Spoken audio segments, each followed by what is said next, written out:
Hey, good morning, good afternoon, good evening, depending on where you are in the world. I'm Ray Orsini, and joining me is Mr. Sean Lardo, Mr. Pitches Get Riches. How you doing, my friend? You know what? You sounded really good just now doing that. That was Thank you. one of your better ones actually recently. Like you were like And the irony is, I was literally doing stuff right up until like 03, 02, 01. Like I'm moving stuff around.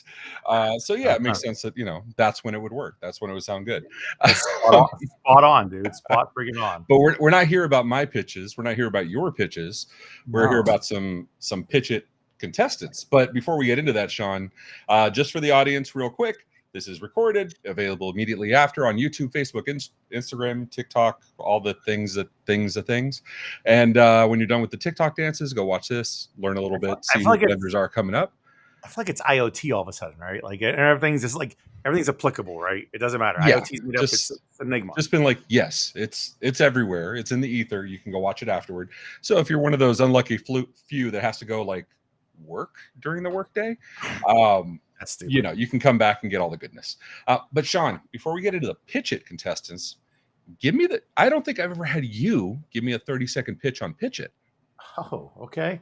Pull the timer you waxed poetic on Tuesday when we did this. I want to see your 30 seconds. All right, pull the timer up. He's already started. Totally did not okay. Oh shit, there he goes. Hey, so we could have went right then, man. It didn't matter. All right, ready? So PitchIT. It is a Shark Tank like competition. What it's really built around is finding the best of the innovators in the space to support our MSPs. You just spit it up just now too, by the way, cheater.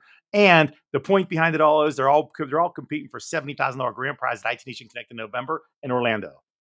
Done. Nice. The real question though, do we have Uncle Marv's steak knives? We do have. They're coming back. He was so excited about that. Right? It was third place last year. I think that was better than the 70 grand, but whatever. That's it was from the dollar store at that. It was literally still wrapped in the plastic, like the hard plastic, the whole set of steak knives. And yeah, it's transforming though now to a point where it was transformative. It was a synergy. It was we pinned it for a minute and circled back to it, and now it's synergy. Yes, it's got synergy, right? The synergy is amongst the people because I'm a man of the people, and what they're gonna do is, and actually Adam Walter, by the way, from Humanize It, wants to actually frame the knives and make it into a real award. Like, he has a woodworking. That is insane. Yeah, dude. All right, any of the PitchIT contestants that use any buzzwords are immediately disqualified. I'm just putting that out there. And I don't know, like I think our first PitchIT contestant may have a field where there's a ton of buzzwords.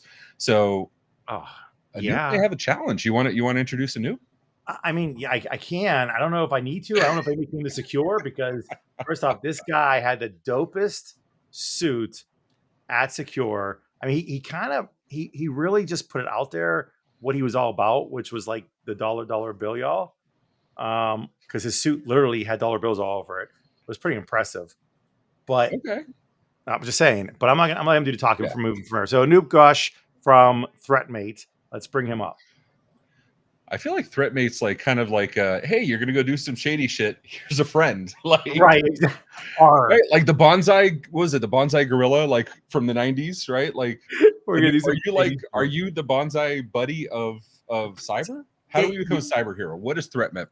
Yeah, no, great question, and I actually like the ambiguity of: are we your mate against the threats, or are we the threats mate? Right? It's a little ambiguous, but are you saying like our mate T? Yeah. So I'm so confused. I think Bobby has the license on that. He does. Are we allowing two pirates in the same space? No, not the pirate guy. I'm the money suit guy. But there is a little bit of a backstory to Threatmate. It actually is a chess term. Are any of you guys chess guys? Yeah, checkmate. Yeah. So Threatmate is the defensive move you make to thwart a checkmate. Huh. That is nifty. I like that. Yeah. So we thought it was a cool name. And what is Threatmate? So we are a platform that provides continuous threat exposure management, which sounds like a lot of gobbledygook. But basically what we do is we monitor your clients' networks for security exposures that bad guys would otherwise find first. So we allow you to get in front of those exposures to close them before the bad guys exploit them. So here's the thing, and right, Ray, about buzzwords, because cybersecurity is definitely buzzword central at this point. Yep. Everything is classified as we protect your data, we protect you, and that's like the end of it, right? And like, I feel bad what for the do you- cybersecurity guys because literally any word you have to use is a buzzword. Like it's one of those I things. haven't been shared the buzzword list, but So the question now, I always go to, and I always ask right away, are you considered left of boom or right of boom? beautiful lead up. We are left of boom. And that's such an important distinction because most of the security products that are heavily marketed to you are right of boom. And there's absolutely, and for those of you in the audience who don't know the distinction, right of boom is what you do after the bad guy's in the house, right? Like, you pick up the phone. Boom like, being the cyber event, right? That's Boom the being distinction. the Boom being event. the cyber event. Yeah. It exploded. It exploded. Pre or post. Everything's wrong. So left of boom is everything before the bad guy gets on the network. So think of it this way. The more you do, the better job you do left of boom, the fewer events you have right of boom to actually respond to. And, the old expression, an ounce of cure is worth, an ounce of prevention is worth a pound of cure. That's the idea here, which is let's close off the opportunities for the bad guys to get onto the networks in the first place. And then we have fewer events we have to respond to, which is very costly, as you know. So let me ask you. So normally with PitchIT contestants or any vendor I'm interviewing, I start with who are you first, and then do the company. The reason I started with the company first is because security, while a very necessary space, is also super saturated. So finding market distinctions is very difficult, as you know. And also, let's be honest, there's a lot of snake oil. I'm not accusing you. You wouldn't be in PitchIT if you were, but but you get it. So that's why I ask about the quality first, making sure you're not a web only pen test, so to speak, not calling people out. So let's talk about your personal chops, right? So I'm looking here, 2017. Would you have something to do with this little tiny company called Sophos? Yeah, so I started a company in 2009 called Invincia. We built what's now a product in what's now called the EDR category. At the time, it's called Next Gen Endpoint. And we built that up pretty nicely. We sold in 2017 to Sophos. And so they basically bought Invincia because we had the best machine learning technology to identify unknown malware. And so other folks like CrowdStrike, at the time Cylance, they were all moving in that direction, and Sophos needed an answer. So so we're in the Intercept X products, if you happen to know that. And this is nice. Now dated, but back in 2017. So before that, you're CEO of Fidelis Cybersecurity. Before that, managing director at Accenture for Accenture Security Managed Security Services. And before that, you had a little stint at DARPA. What were you doing over there, dude? that was a pretty cool last. Many of us remember 9/11, and at the time I was working for a private company, and DARPA called. They basically said, "We need you to come serve the country. We can't tell you what it's about." And so I left the private sector, put together a bunch of really cool technologies that live at the NSA now, all on the offensive side, deeply classified. But coming out of that experience is when I realized that our network security defenses were defenseless against the threats that we faced as a nation. And that's what led me to start Invincia, to how do we build next generation endpoint security technologies against the nation state level threats. So I'm based out of the Washington, D.C. area.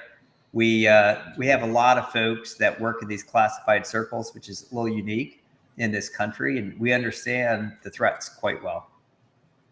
So how have you taken that information and brought it to Threatmate? And the reason I give your CV is because you have a lot of security background, Yeah. a lot of groundbreaking background, right? And building Invincia was not a small thing.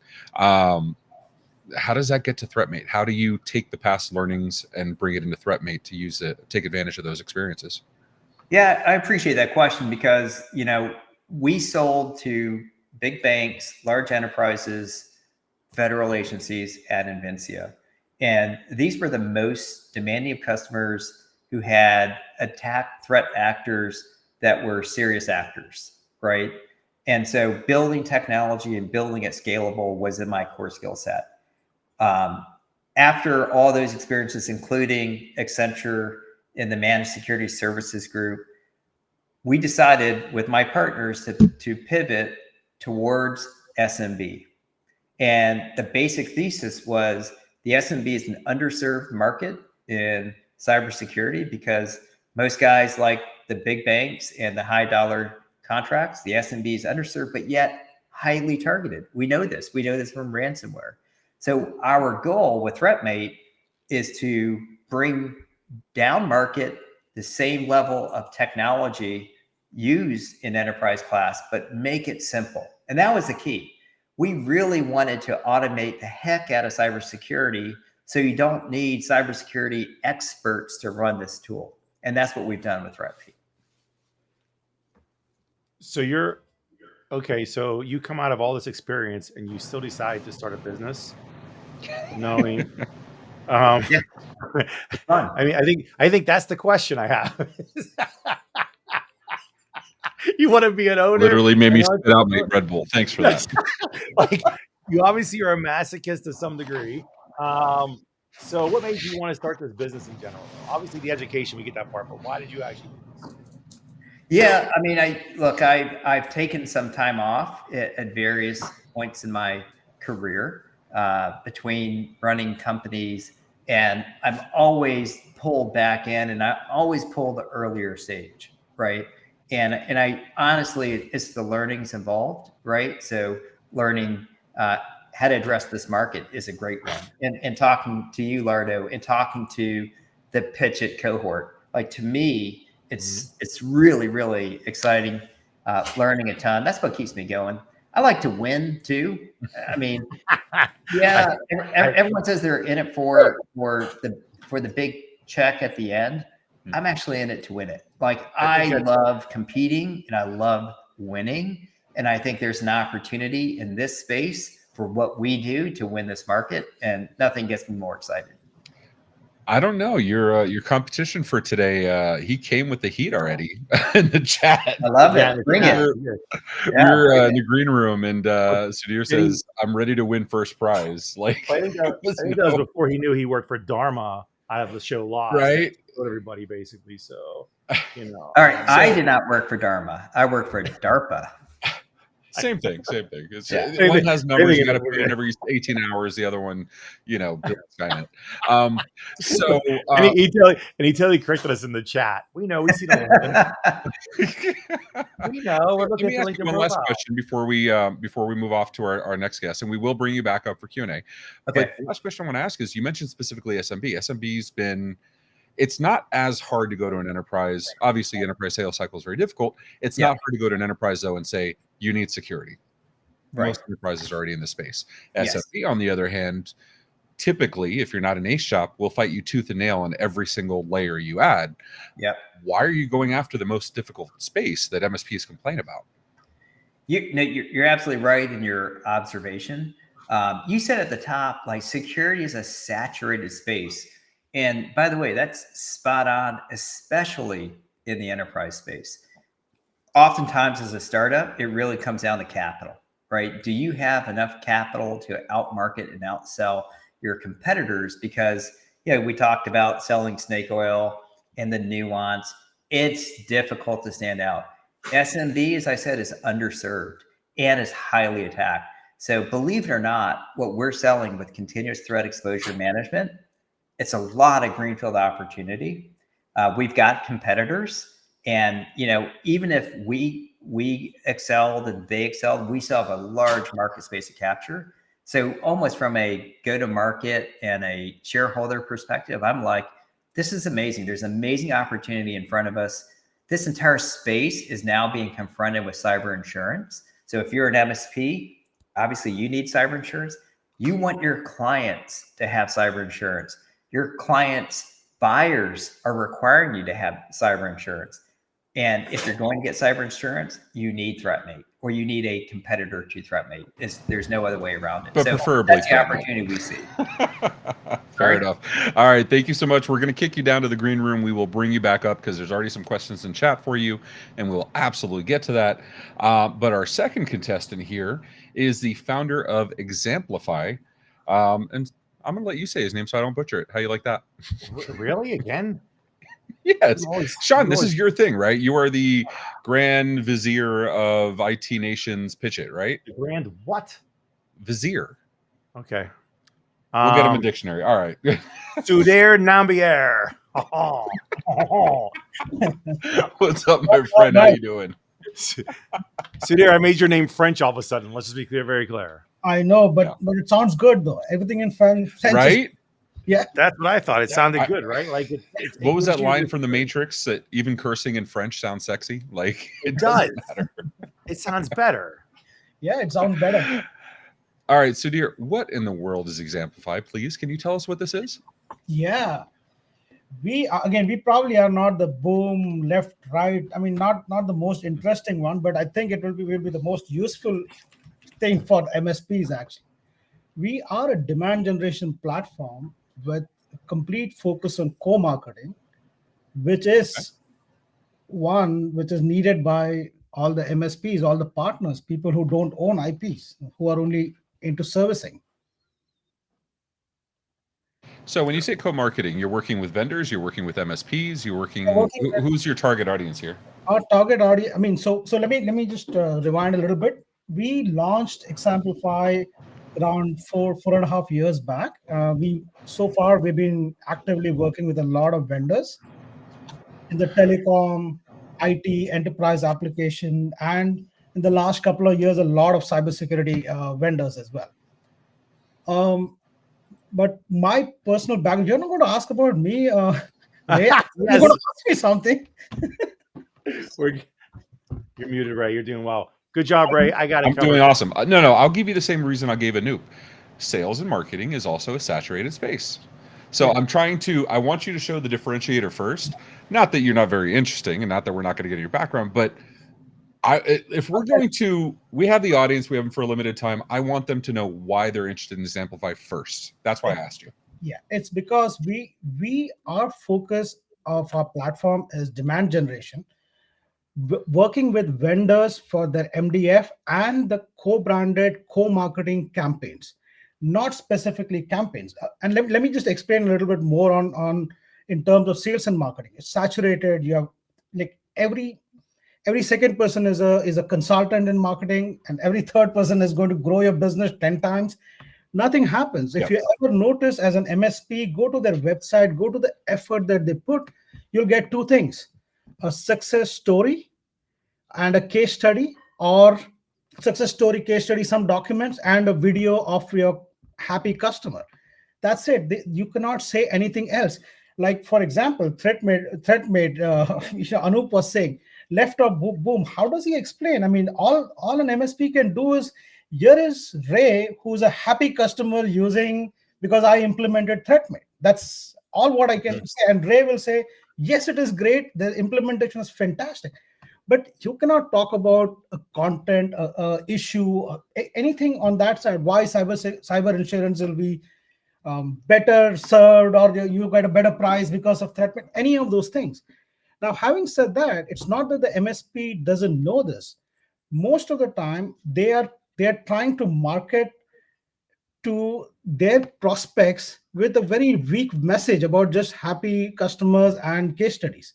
So, are you saying that you give the ability for the Threatmates of the world to work with their partners, enable them to actually tell the real story to end users? Exactly. Okay. That's one piece. Let me bring up the second thing, why the MSP should be listening to this more carefully. Every MSP, they're working with 5, 10, 15 vendors. Yep. where is the pipeline lying? It's on all the deal reg forms of all the different vendors. How do they even know what is their day-to-day pipeline?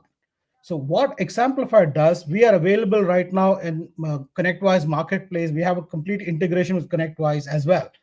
So what it does is, if you are registering a deal with any vendor, we automatically sync it back to your PSA as a lead. Huh. And it's Okay. this is where your operational efficiency starts happening. As an MSP owner, or if you are responsible for sales, how do you even know? How many times would you be, where all would you be updating the stages? How are you going to even draw a funnel properly? And you have 10-15 vendors. I mean, you're not going to be like dumb enough just to put in one vendor and two vendors. How are you going to manage, right? So I mean, there is all these tricks of the trade. All of this thing is synced up and it's seamless on xAmplify. In one place you can do it. You can run your own. And are they operating out of your platform, or are they operating out of their PSA, out of Manage? Where are they working from? They're operating out of our platform for marketing, outreach, demand gen. They have, I mean, probably they will be operating from our platform with the funnel as well, because they're going to see the funnel on our platform and as well as on their PSA. So question then: is this replacing an marketing automation platform, or like a channel marketing automation platform of sorts? Is that what we're doing here? Yes. Okay. And then also, you're talking about pipeline too. So are we talking CRM capability as well? Some bit of CRM capability, but mostly it is the outreach and the demand generation capabilities. Okay. CRM capability, we push it back into, I mean, you can do some of the activities on xAmplify, but we push it back to the PSA itself. All the information, it's always there. All right. Got it. Okay. We have some questions, I think, here, right? Yeah. Okay. Yeah, Danny, if you can bring up Keith's first question there about how does xAmplify. I'll leave it to Sean. Yep. Yeah, let's pull up the question there, Danny, on it so we can see it on the screen. He's asking how you compete with GlassHive. I am not an expert on GlassHive, but I think we have an end-to-end connectivity from vendors. I mean, if you're working with a vendor, if they have a deal reg form on our platform, it syncs both places. It will make your vendor's life easier. You will have lesser phone calls, bugging people, no escalation. At least the vendor, the channel account manager, partner account manager, they can see what is happening as well. So we sync right from the vendor to your PSA as well, and it's a bi-directional, always sync. It syncs 4 times a day. Okay. And again, obviously, we have a lot of co-branding. We have, I mean, feature functionality wise, we'll be having a little bit more because just being a younger platform. That's all. Yep. Okay. That's there's more I can get into. Obviously, keeping time. Yeah. One thing to add to this question though, ConnectWise uses GlassHive for our partner program. Correct. As you know. So that for me, being competitive, if I were you, I'd want to say, how am I beating GlassHive? Why should ConnectWise pick me too, right? Because Keith even says, does it all connect? And with all the vendor programs they have, there's so many systems, right? Because like you already said it too, MSP will use 15 vendors.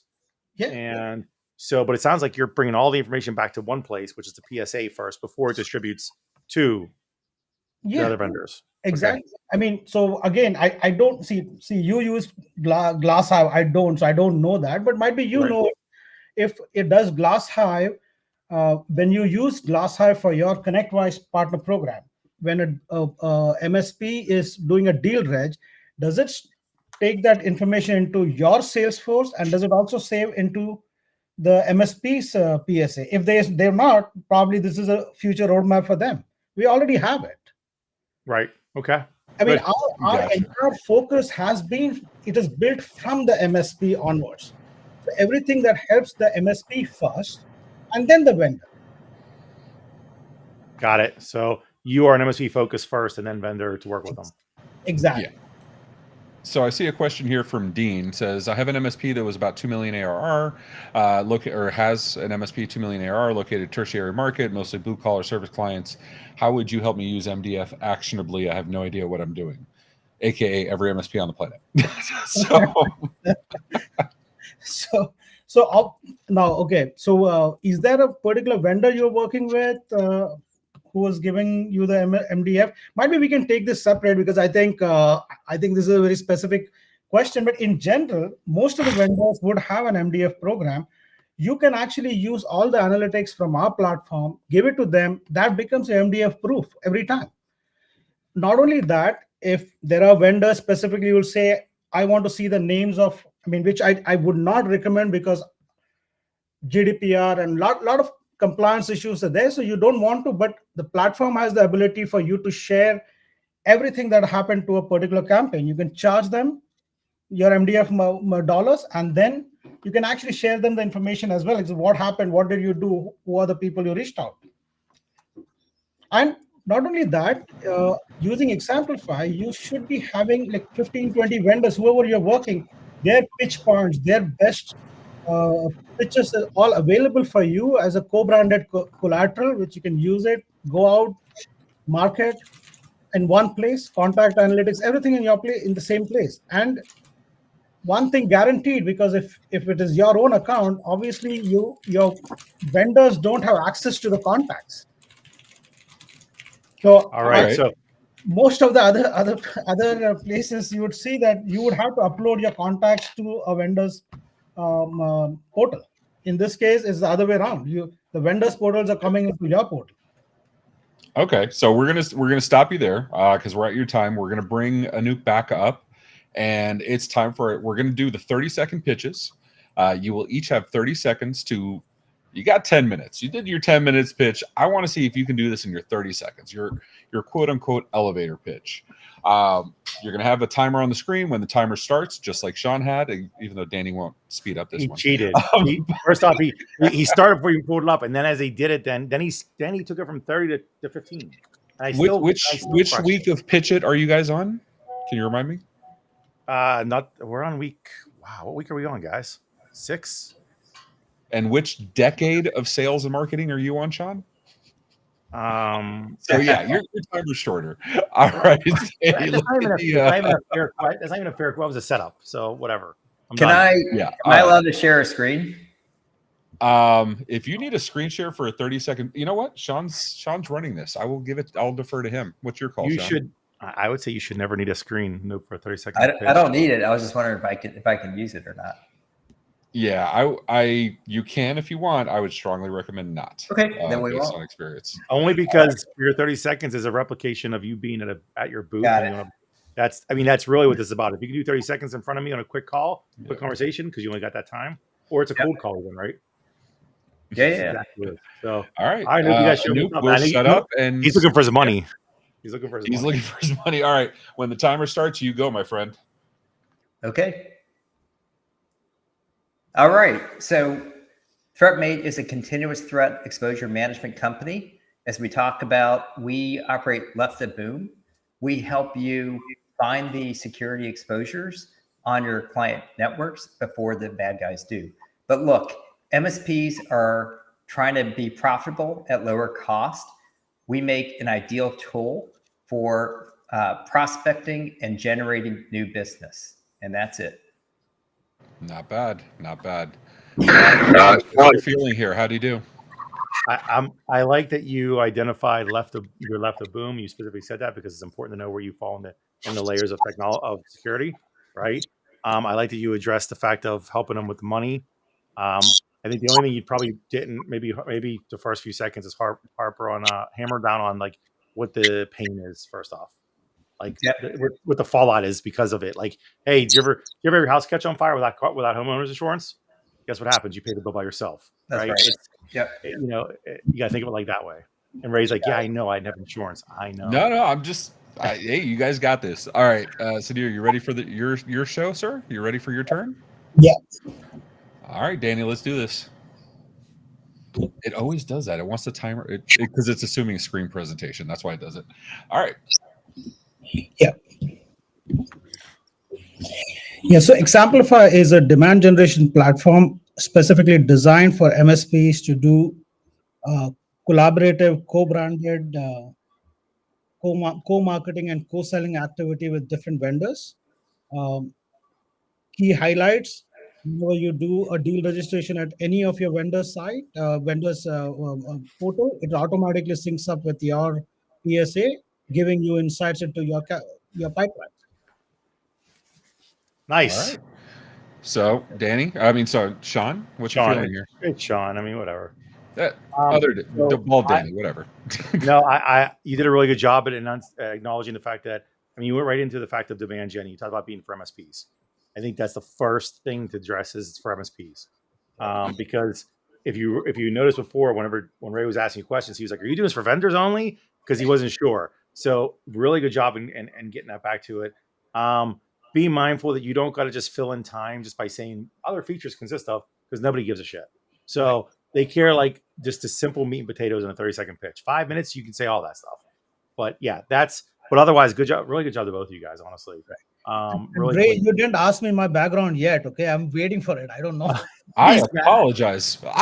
He's been dying to give me his background. All right. You are absolutely correct, sir, and I genuinely apologize. All right, let's talk about your background first. It's okay, let's, Ray. I was let's just talk about. No, I want to talk. You are due a minute or so for your background, and I love any background that has Silicon Valley. Not for the TV show, of course. Love that show. We had Dharma and we got Silicon Valley. I mean, it's an amazing day for us. Yeah, it's an amazing day. Who's got the Tres Comas? All right, Sudhir, tell us your background a little bit.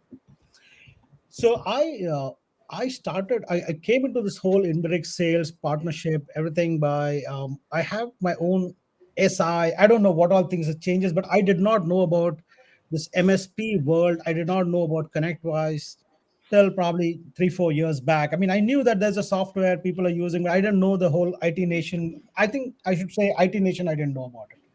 But yes, I've been running my. I was running it for 4 years back. Somebody else was running it. Now I'm taking it back.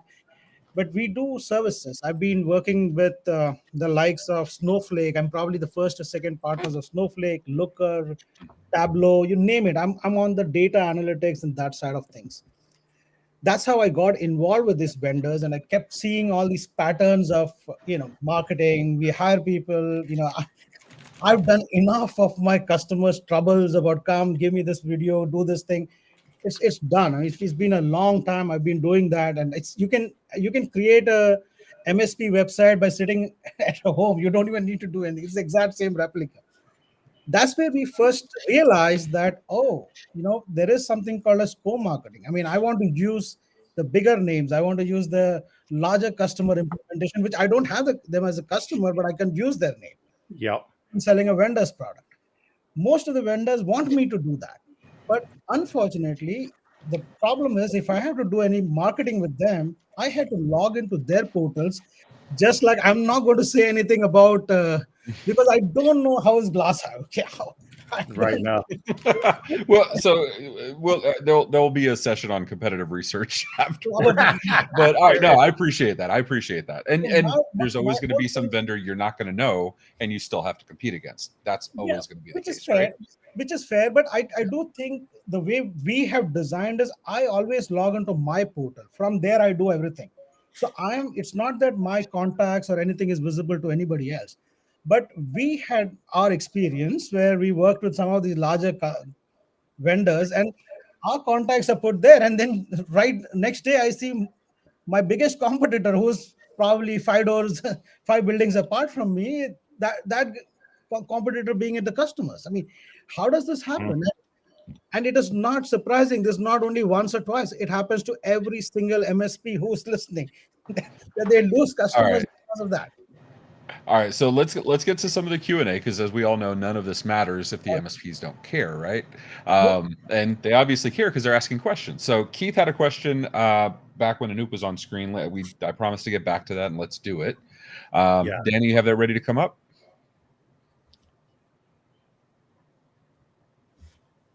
There we go. This is important. And this goes back, actually, this is the whole conversation about multiple portals and everything else, right? Where one big thing is about simplicity and easy to do business with, right?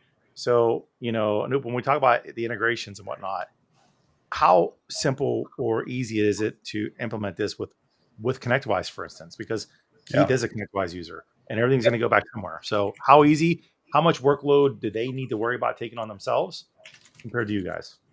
Well, that was one of our learnings is, people like their PSA platform. It tends to be the primary interface they work with. And one of the frustrations that MSPs have, understandably, is if you've got 30 different vendor platforms you're working with, you really don't want to take up 30 screens of space. And I get that, right? So what we did was we integrated with ConnectWise PSA, and we also have a pod integration into that, right? So what that means is while you're in the ConnectWise PSA, our mission plans, I haven't talked about our product at all, you probably have noticed, but we generate mission plans from all the security exposures we find. And we do all that homework for you using generative AI and machine learning. And we net it all out into 4 or 5 actions for you to take that reduce the most amount of risk. And those actions show up in your PSA. And they synchronize all of your clients because we're multi-tenant, of course. You can create tickets from there, integrate with billing, and we are an event program partner. So we recognize that the integrations are super important. We not only integrate with the ConnectWise PSA, but also other platforms as well. Nice. Perfect. All right. And Sudhir, you have a integration listed on your website with Manage. You want to discuss that real quick? Yeah. So our integration with ConnectWise has gone live. We are on the ConnectWise Invent program. Congrats. And we have yet not started the ASIO integration, but we should be. We would be doing that. We are integrated with other PSAs as well, but I'm going to not name anything because I don't want Sean to get mad. But Sean, I don't get mad. Good call. We had one of your somebody else in your cohort on Tuesday that also started with a different. Yeah, he done messed up, Ron. He got booed. You're in good company, my friend. I love Dr. Zoidberg's question. Did you see that one? That's really funny. Yep, we're going to bring it up in a second. Danny, you ready to bring that one up? The Delaware questions. Yeah, that it's shocking. Delaware? It's shocking. We actually are based out of Delaware. Finn, there's 4 people that live in Delaware that's in the MSP space. They're all at Finn.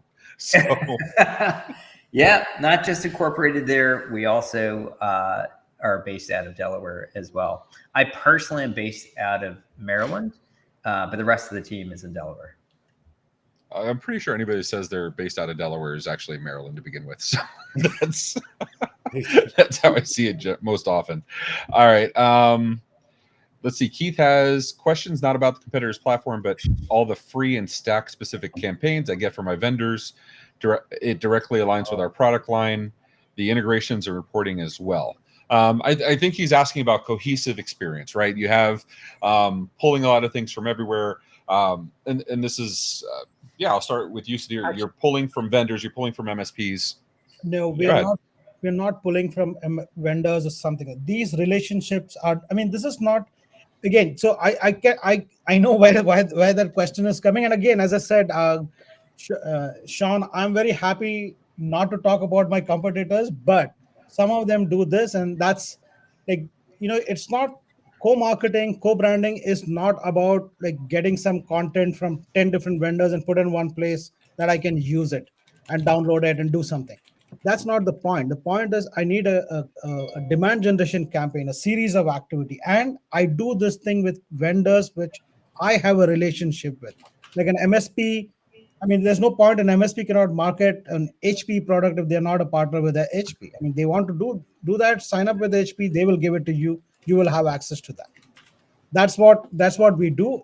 It's not like free campaigns because then you don't know that everybody's using the same.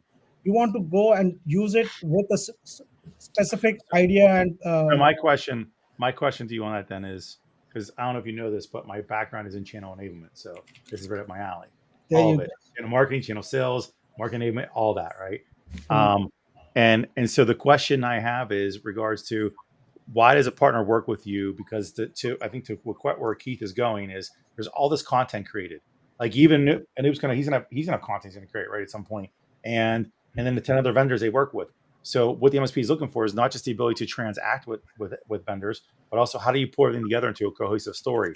As a matter of fact, when I built the Datto Market Now program, which was all about cohesive marketing from multiple vendors, that was the biggest thing we had to solve for. So how do you go about that? So we in our platform, all the vendors, content, everything is available for you. If the vendor has allowed you to take, if they have allowed it unlocked and you can use it, then you can actually create a new campaign based on all this 3-4 vendors yourself. However, you do it. Whatever is your pitch, if you do it, you can do it. Otherwise, you can have single vendors, their campaigns. It's all available and it is all done in less than 3 clicks. You Okay. just click, the campaigns are launched. It doesn't even take much time. It's Okay, not, cool. see, if MSPs were marketers, they probably wouldn't have needed all these discussion itself, different topics. So Shocking. Some of these aren't marketing and salespeople. That's weird. Who would have thought that? All right, let's get another question that's for both of you, and then we're going to have to start wrapping up. So we have a question from Zoidberg. I buy a lot of tools. I think, what was Jay McBain? He said, 13 tools for the average MSP, 13, 17, something like that. Yep. I have limited COGS or SG&A spend at my MSP. For both of you, is there a product category that you replace that I already spend, or is this a new spend? Anup, we'll start with you. Yeah, absolutely. You probably are already spending in vulnerability management. That's the product category we replace. We think we're disrupting it personally. If you've ever used a vulnerability management tool, what you know is you get more problems than solutions. Typically, you'll get hundreds to thousands of vulnerabilities that then need remediating, which, by the way, is all cost, right? Which your COGS are going up, right? So what Threatmate does is we take all of those plus all the other security exposures, things like accounts that don't have MFA, things like insecure protocols, expiring SSL certs. We crunch it in our AI algorithm, build out your solutions, wean it down to just the few items that you have to do in terms of remediations, and give those to you. So yes, there's a defined category. You're probably already spending on it. It's required for cyber insurance, required for any compliance regime that you might be selling to. But I think it gets better. Like our message here is you can use our tool to do sales. There's no better effective way of bringing on a new client by giving them an IT audit, which you can get from our tool, that identifies every asset on their network and all their exposures. It shows them maybe what the incumbent MSP is not doing that well. You can build a proposal from our IT audit and you can charge them for it, bring them on as new business. So we really view Threatmate as a great prospecting tool. And then once they're on board, you can continuously monitor their exposures. So great question. So you mentioned a buzzword called vulnerability management. Yes. I'm calling that out because it can be a very ambiguous term, right? Like XDR, EDR, MDR, blah, blah, blah. Yeah. What is vulnerability management in your case, that your definition? So I was referencing a legacy category of vulnerability management. It's pretty well defined, which is identifying software vulnerabilities on devices on networks, right? It turns out that that's less than 1% of all the security exposures you find in a network today. That's why we call it continuous threat exposure management, which is we identify all the exposures, those insecure telnet, RDP being advertised abroad. Those are disqualifying problems if you're trying to get cyber insurance, right? So yes, all the vulnerabilities, we get those too.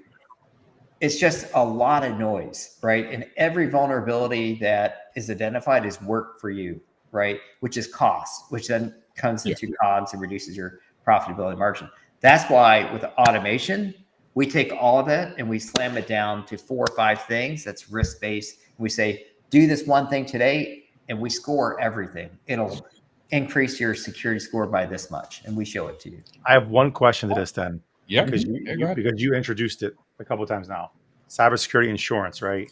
Now, Yep. if you look at the hierarchy of how they go with this, cybersecurity insurance actually they dictate the terms now at this point, right? Right. Of what needs to be done to get it. Absolutely. Right. The next layer down is compliance and governance, right? Yep. So, and then you guys sit below that, right? Because you're feeding into this, correct? We feed into both. Yes. Yep. Yeah, but you ultimately both. But I feel like Right. compliance and governance has become that middleman almost now at this point, right? And to some degree. So my question is, if you're there's a lot of companies out there that are taking snapshots of things and whatnot to make sure they cover their asses for compliance. So how do you guys? How does the reporting look? How easy is it to work with? And are you suggesting certain things have to happen for MSPs to use or do to make sure they do get insurance? Because that's the biggest, hardest part now. Yeah. You know, one of the other PitchIT companies, which I'm sure you'll feature soon, is SeedPod Cyber, right? So a little shout out for those guys. We partner with SeedPod Cyber. SeedPod uses the Threatmate platform as part of its underwriting as well, right? And so absolutely, you have to have some form of vulnerability management. We provide that. We also collect lots of data from each endpoint, which is used for compliance. So you can actually provide compliance as a service with Threatmate. So I appreciate you doing that too for CPOD after you kicked their ass at Secure when you guys did your pitch. So that was really nice of you.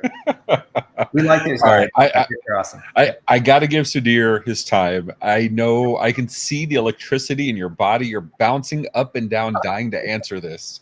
I love that. And thank you for not interrupting. I know how painful that is to not jump in and speak up. You're better, No, man.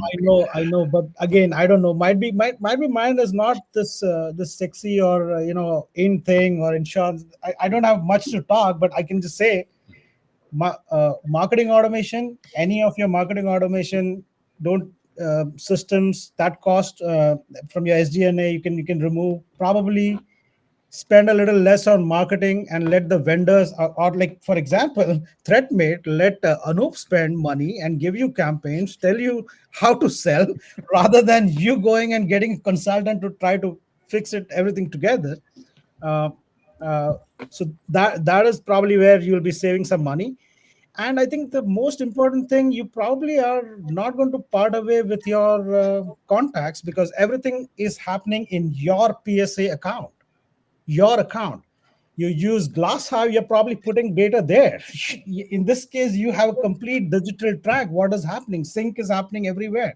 Nobody can, again, if somebody wants to take your contact, do something, funky around that, they'll do that anyways. But at least you have a track.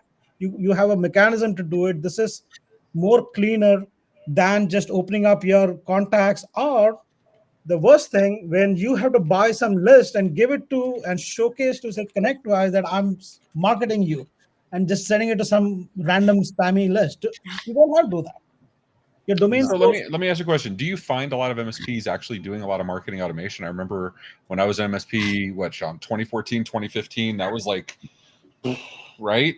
That's exactly how I first met Sean, with another marketing automation vendor.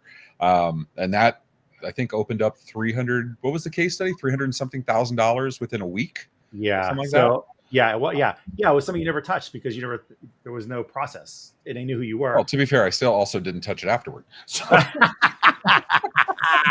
Correct. But so that's the point of automation, right? Yeah. I'm curious. That's a good question. We're talking about replacing. We're talking about making adjustments. You said market automation platforms. Yeah. Okay. Replacing them. Now, some people use.